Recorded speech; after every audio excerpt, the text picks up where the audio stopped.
Whether you call it a bick iron, a bickern, a stake, a stump anvil, or a stake anvil, these are really handy things to have around the shop. Welcome back to Black Bear Forge and the tool of the day. I'd like to tell you that I'm going to clear up any confusion in terminology and nomenclature and what people call these things, but I have seen all of the tools that I'm going to discuss today called different things, and the terminology, while it can be confusing sometimes, isn't really the point. The point is, what are these tools and what kinds of things can you do with them? And as with the rest of the tool of the day, I'm simply showing you the variety of tools that I have in my shop after 30 plus years of collecting tools. What many of us refer to as the horn of the anvil is referred to by some people as the bick. And I think that helps make clear why some of these tools are referred to as bicks, bick irons, or bickerns, which I assume is the same as bick iron, just comes from a little bit different pronunciation. So that's basically what this is. This is a little bit different though, because to me a bick or a bick iron is something that goes in the anvil, and this one is really a stump anvil. Essentially the same, except it has a pointed spike meant to drive into a wooden stump. In fact, when I got this, it was in an old half-rotted wooden stump.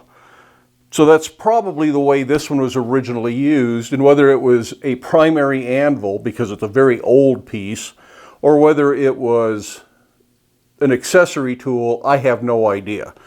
But it's really a pretty cool thing. I have it mostly as a collectible. I've never actually forged on it, but there's no reason I couldn't. There's still plenty of material here. This is clearly forge welded. You can see signs of the old weld seams, and it's been bowed over the years because it has seen some rough use.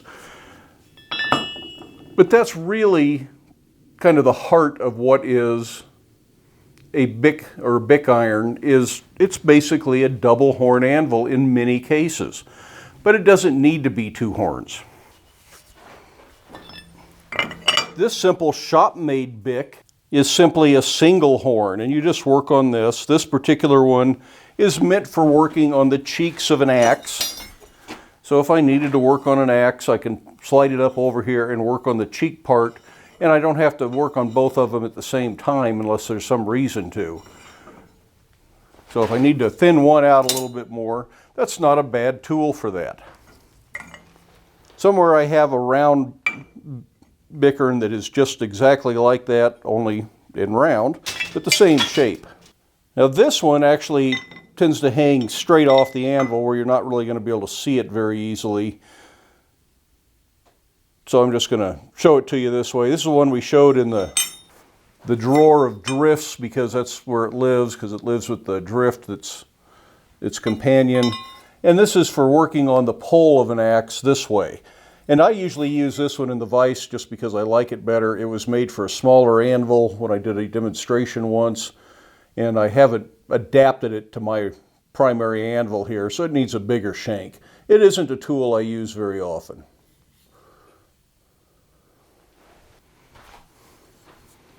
This little bick is one that is actually fabricated. It is a solid shaft up here. It has a U-shaped hardy stem here, so I can put a wedge in it. It's welded up bar that's just been ground to make it look a little bit classier.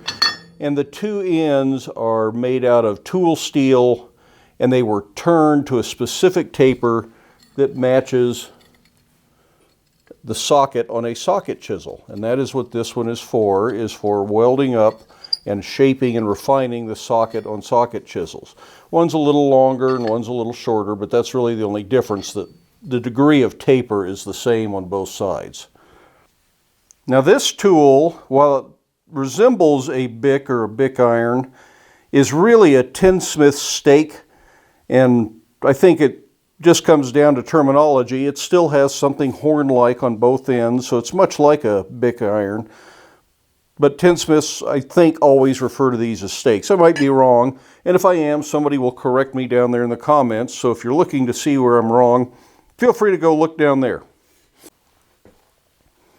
Now this is another thing I would call a stake, and it is specifically for welding up rings, and rings that oftentimes won't fit over the horn of the anvil. Otherwise you could weld them up over here.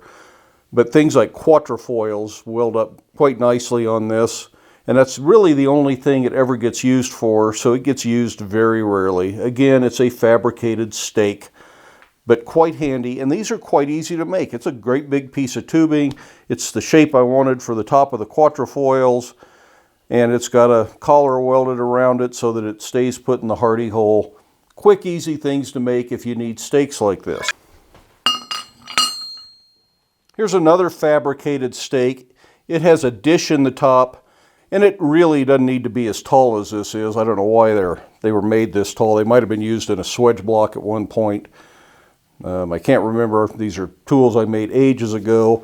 This one was actually made for doing these little candle holders that have a coiled 1/4 inch base on them, and they're domed in the middle, and it's got a little notch where the handle fits through. Of course, that's upside down over here when you do it.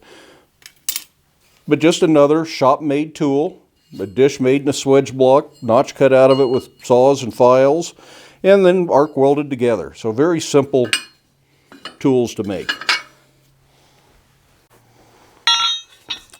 This is another thing that would be a stake, and this is another tinner's stake or tinsmith stake.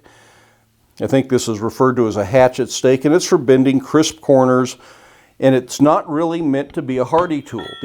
All these tinner's stakes have tapered shanks that are meant to go into a tapered socket. You either need a stake plate or a stake table that has an assortment of tapered sockets and other square holes to hold tools, or you need to make something special. I think this would really chip the edges of your hardy hole. Using it this way, you're liable to get it stuck. And theoretically, you could drive something like this in hard enough to actually damage your anvil if you're not careful. You could crack something. I've never heard of it happening, but I'm sure it's possible. And here's a big flat stake, same sort of thing. And I really don't use these. These are just things I've collected over the years. And I've thought about making a stake insert for this block that I keep down here. That would make these at a much better height for me, and they'd be better to use there. So making a tapered insert would be real easy to just weld that up out of 4 pieces that are cut to the right taper, weld up the corners, put a flange on them, and that'd be pretty much done. This is a simple tapered socket that is made to hold certain stakes. It doesn't hold those great big ones because it's a small socket.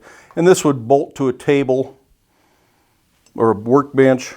Then you can use these tapered stakes like this, and it's real safe, but this is a smaller size than those big ones. But I have various stakes that will fit in this. Again, I use these very rarely. This something that most of these came from a single purchase. Somebody was getting rid of them, and I decided to buy them. They looked useful. So far they haven't been, but they could be someday. And this is another stake that happens to fit this. This one looks more useful than some of them because it's got nice gentle curves. It's not as light and dainty as some of the others. I might actually use this one someday if I ever get around to mounting this on something. I just got to figure out what I'm going to mount it to. But there again, I might be able to mount it to that block that's down on the edge of the anvil here. And this is the last stake that I got out to show you. Again, it doesn't really fit in the hardy hole. This one could drop all the way into a swedge block though and be used in an oversized hole. And it's just not a nice big top round,